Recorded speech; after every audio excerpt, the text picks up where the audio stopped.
up, guys? This is Matt with the Colorado Spirits Collective. I am joined by Casey Rizzo and Barb McDonald of Laws Whiskey House up here in Denver. Casey is the senior brand ambassador, and Barb is one of the distillers here at Laws. So thank you guys for having us. Yeah, thanks for coming in. Yeah, absolutely. All right. We'll start with you, Casey. You want to tell us a little bit about yourself and how you kind of got started? Yeah, I'm the senior brand ambassador here at Laws. I have been here for almost 3 years now. I've always been a lover of whiskey, kind of in the service industry, event industry. I actually got into Laws because I took my husband on a tour once. And the whole time we were doing the tour, we got done with the tour and I was like, I could do that. And my husband was like, you could absolutely do that. And honestly, a few months later, they posted on their Instagram that they were hiring tour guides, and I was not looking for a job. I had just had a baby, so I was kind of like all over the place, like where I was gonna go. And I told my husband, I was like, I don't know if they hired me, I would be able to even actually do the schedule. I don't know if it would work, but I just have to apply. And my husband was like, you absolutely do. And I went, got the job, started in the tasting room, and now here we are 3 years later, and I've learned so much more about whiskey than I ever thought I would, even just starting out in here. Al Laws is a big whiskey nerd, and I think he has a really good eye for like collecting other whiskey nerds and bringing them into this Laws village that we call it. So I'm really glad I got picked out there, and now I'm here nerding out on whiskey. That's cool. With you, so there you go. I was gonna say, now we have to come up here and drink whiskey for Exactly. an afternoon. What more could you want? Yeah. Yeah. What about you, Barb? Yeah, so I've been a distiller with Laws for 2.5 years, going on 3. My sort of start in the industry is more traditional, non-traditional. I was born and raised in Kentucky on a little town nestled on the Bourbon Trail. So all of these sights, these smells, these sounds of the industry are something that is home to me. I went to school, got my degree in chemical and biological engineering from the University of Alabama. Big Roll Tide gal. Like a little bit of football and a lot of bit of whiskey. So after school, I knew I wanted to leave. And I was not going back home to Kentucky. So I came to Colorado, landed a job in the beer industry here in the state, and my initial positions were assistant brewer and QA/QC analyst. So sensory, that whole world of this industry and connecting it to your palate was opened up to me, the science and the experience, and what does that mean? So in the beer industry, I joined a couple networking communities, and I always knew whiskey was my goal. Part of my degree was distillation processes, separation processes. So in that, I was able to make some connections. Laws happened to be hiring at the time. I interviewed, immediately felt a part of the village, and I loved the emphasis on quality. That's something that means a lot to me, especially for a bourbon, especially to be where I'm from. So coming here and doing this for 2.5 years, it's like I am at home in my new home. So I'm very comfortable in the environment, and I get to use my degree every day, which is really fun. That's cool. That's definitely like you said, you feel at home being from Kentucky, Yeah. where like bourbon originated, and like all that, so. Yeah, and being America's native spirit, to get to do it in the state that I love and make this all in one, you can't complain. For sure. No complaints. Heck yeah. So one of the cool things that we just happened to be interviewing these two in the month of March, which is also Women's History Month. So obviously women are killing it across the bourbon scene, across obviously the nation, since we're talking about bourbon. But what would be like someone, or what inspired you to kind of join the bourbon culture? Ooh. I mean, I've always been a whiskey gal. I've always really liked whiskey. I was really drawn to the fact that there's a lot of women in this industry, a lot of really cool women. I think it's still something that we're breaking through, I guess, but a lot of how people look at women in this industry is more consumer driven, I think. I think, and I've never worked for another distillery besides Laws, but I feel like there's so many cool, badass women in this industry and in our company in general. Like, it's not like me and Barb aren't the only two. We're not the face of the women, the ladies of Laws, you know, which is so cool. Like, I have multiple people in this company, women in this company, that I feel are mentors and friends. So it's just really cool to have this community and be part of it as you see it grow. So that's always something that's drawn me to it in general, for sure. And then I know you mentioned you're obviously from Kentucky, but Right, yeah, so home was a huge draw to it just because of the comfort and the comfortability and this idea of this craft, like mixing the science and the art and having something to see someone else enjoy that I've put my heart and soul into, this labor of love. But as a female and a woman in this industry, oftentimes what you see in the glass, it's considered a manly drink or a cocktail, or you get it straight up and they're like, "Do you sure?" And that's not true. That's not the stigma.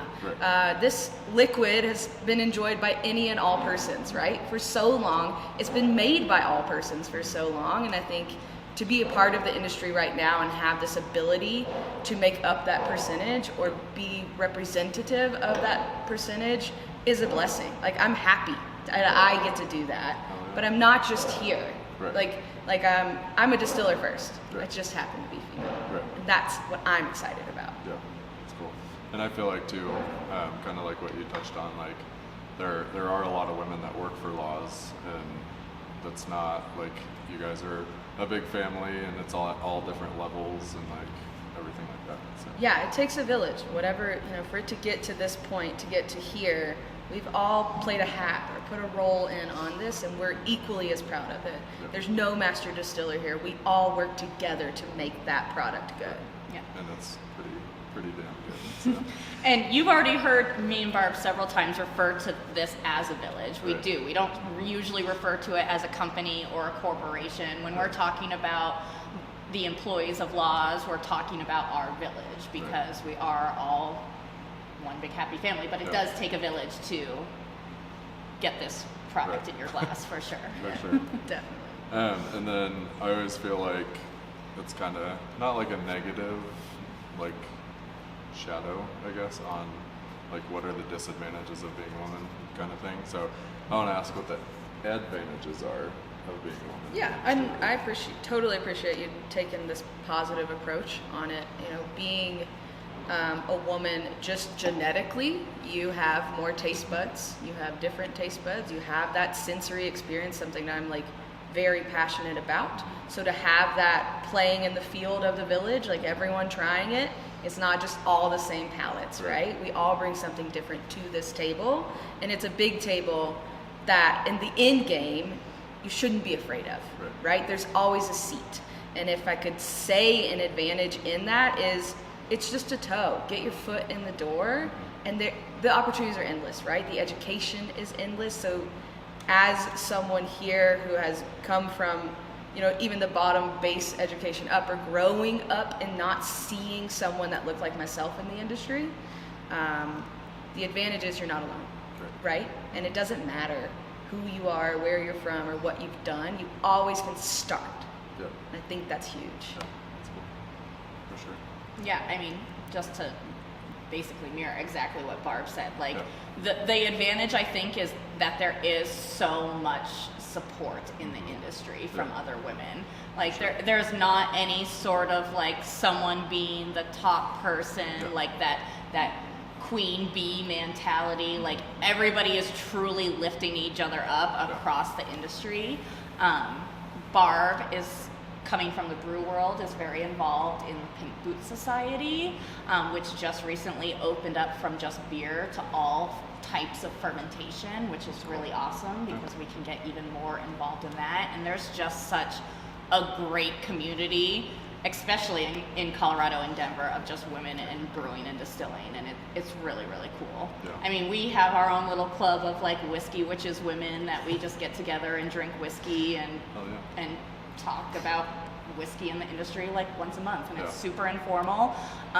But it's a bunch of women that I've met because of this supportive community that we're all in, these friendships and community that I would have never made if I wasn't in this industry. So it is actually really cool. Oh yeah. Yeah. And then you kind of touched on it too. Like what advice would you have for somebody trying to get into Yeah, the I think, industry? no matter who you are and what your goal is, do you want to be a brand ambassador? Do you want to be in the production aspect? Do you want to be in the sales aspect? You're only going to get as far as the effort you put in, right? Like we all do that no matter what your passion is. Before you get in this industry, you should know that you love it, right? It's not hard. It's not this like easy going thing. We all work hard to do what we do, right? And so my advice, I would say, if you want to get in this field, please come. Don't even think you can't. Like you can do it, but be ready to put the work in. And don't be scared to put yourself out there. Be vulnerable. Go into the tasting room and ask. Have that conversation. It's okay. Be comfortable with the uncomfortable. And a lot of times they'll recognize that. Yeah. And that'll get you farther than anything in life, especially in a career.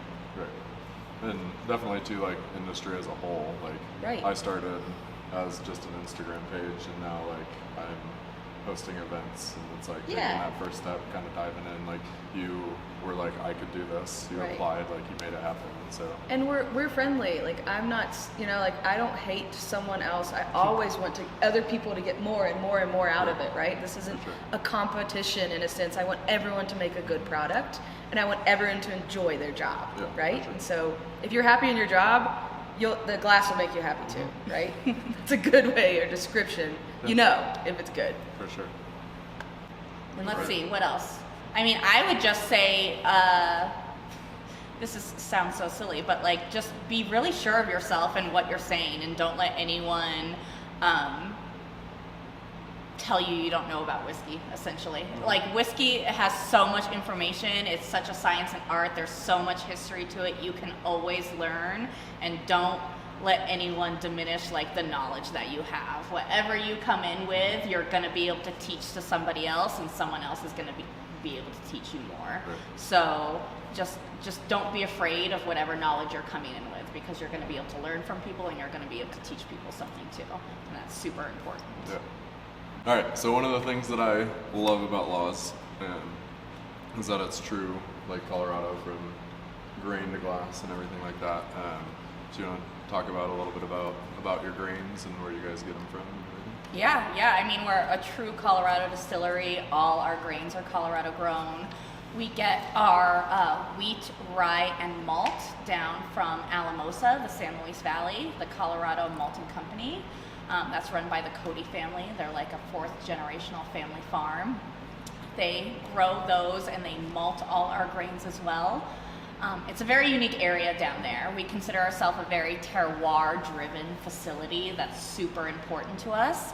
And you hear that term terroir in the wine world a lot. The wine world has known the secrets of terroir for a really, really long time. Basically, terroir is French for of the earth. So how the soil or the earth affects the grapes or the grain. And I say grapes because they know. If you've gone to a vineyard, they will speak extensively about how the grape grown on this hill is very different from the grape grown in this valley. And that's just how that terroir is affected.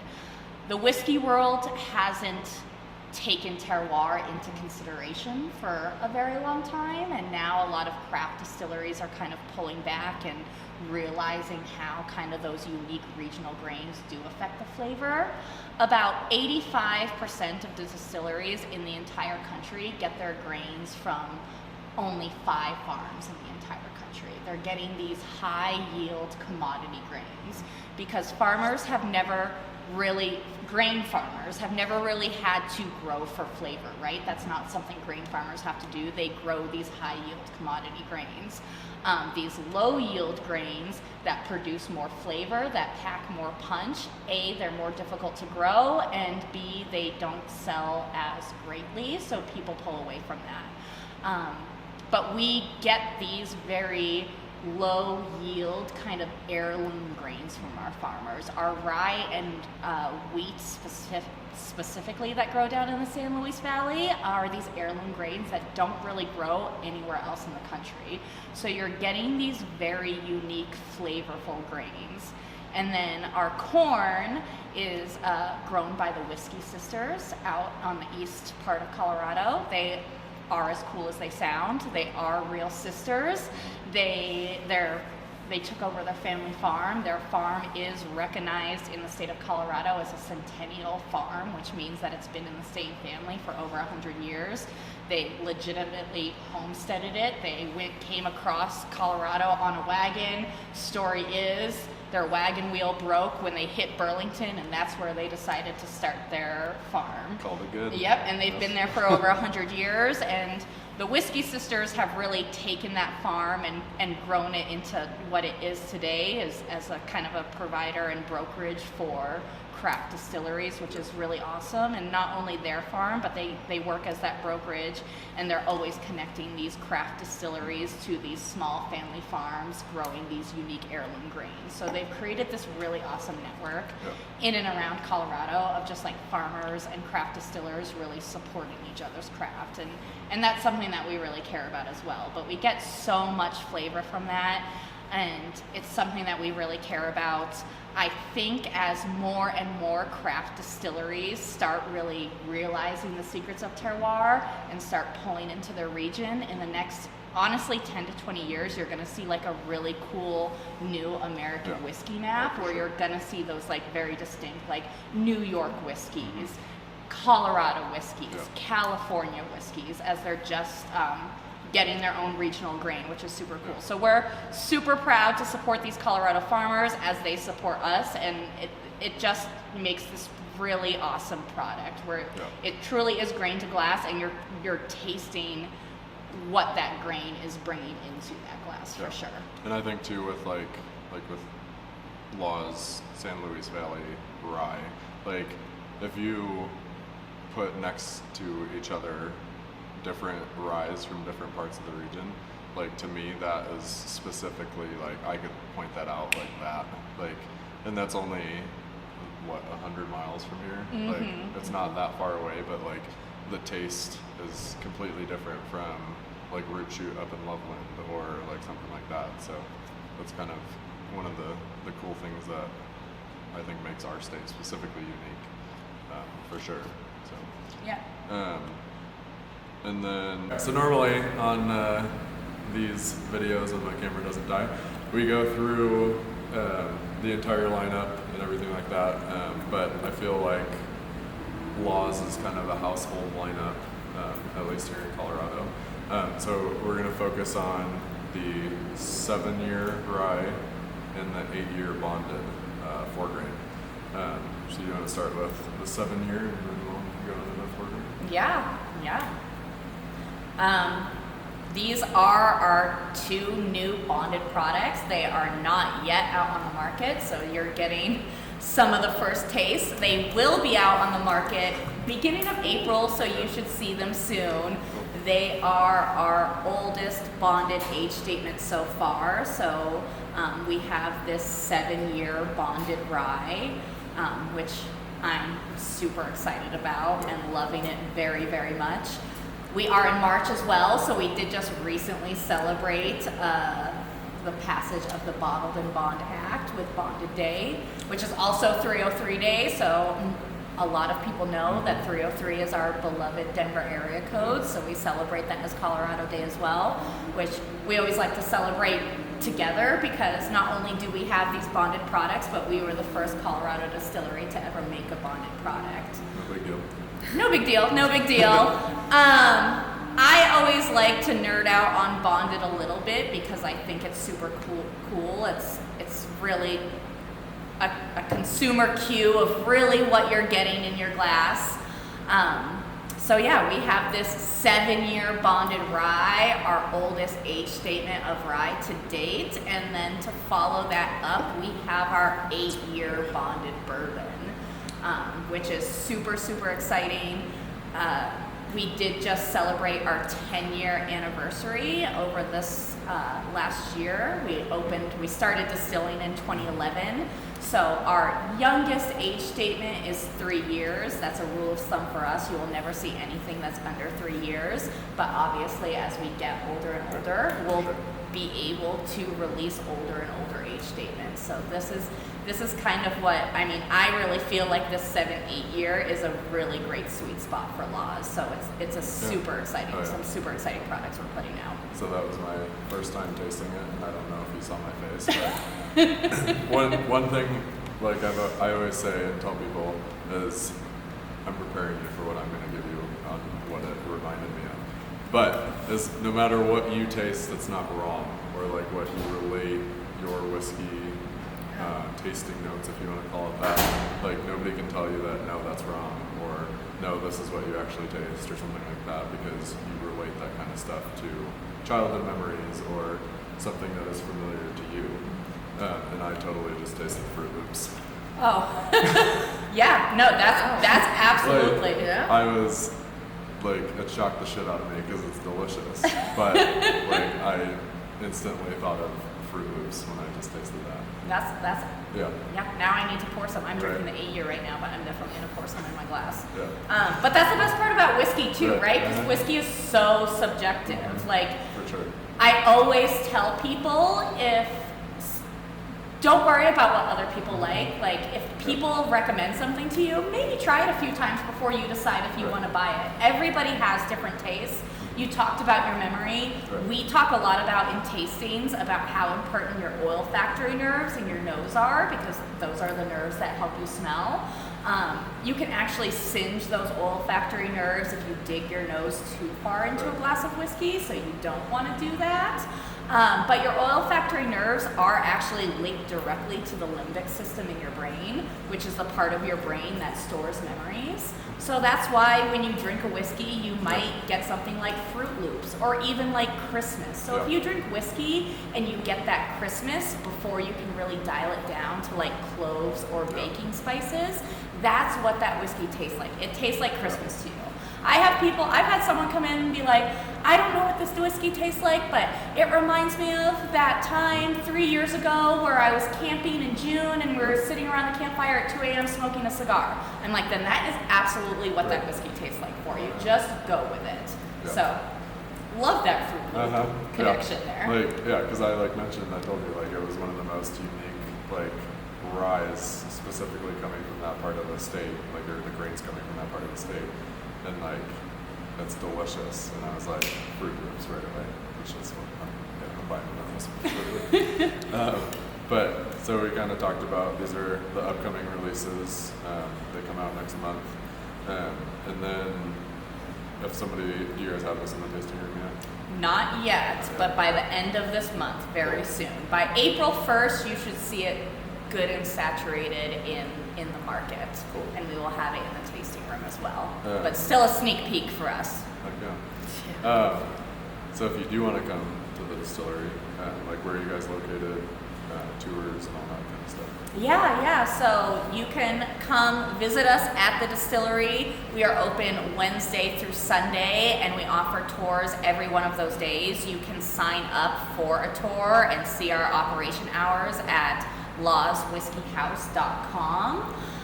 So that's where you can get all the information, but we offer these really cool educational tours where it's about an hour and a half. We walk you through our history, we take you out on the production floor, and then we end with a very detailed guided tasting of 3 of our whiskeys. So it's very much a tour for the lover of whiskey and someone also just like getting introduced to whiskey. And that's what I actually love about our tours. That's what really drew me to the tour. Like, we talk about laws, but we also focus just a lot on like bourbon and whiskey education in general. Because our whole idea is like, if we make a whiskey lover out of you, that will lead to you being a lover of laws. So we just want more nerdy whiskey people to talk nerdy whiskey things with us. So come down to our distillery, go to lawswhiskeyhouse.com, come down to us, nerd out with us. I never miss an opportunity to drink or talk about whiskey, so we're here for you. If you're lucky, Casey will be the one that I may be your tour guide. on the tour. Yes, so. hopefully. Cool. And then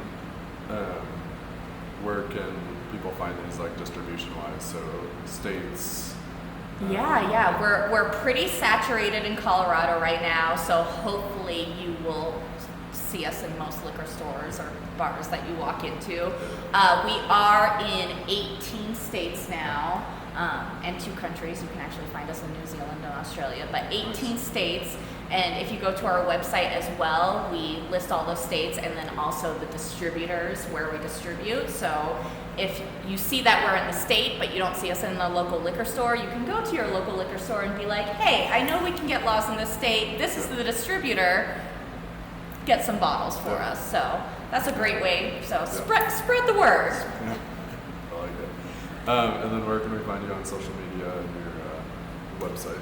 Yeah, so social media, Instagram and Facebook, it's all at Laws Whiskey House. So at Laws Whiskey House, lawswhiskeyhouse.com, Laws Whiskey House Facebook. We do a lot of cool behind the scenes. We try to keep people updated. You can also sign up if you go to lawswhiskeyhouse.com, sign up for our monthly email blast, and that will give you the most updated releases or events happening at the distillery, all that good stuff. Well, like I said before, thank you guys for having us. Thanks for thank the you. solid chats. Yeah. Make sure you follow Colorado Spirits Collective, Facebook, Instagram, YouTube. We just started our Patreon, so we would be forever grateful if you could support us on that. These guys will be at SoCo Still Fest coming up here in June. And yeah, cheers. Cheers.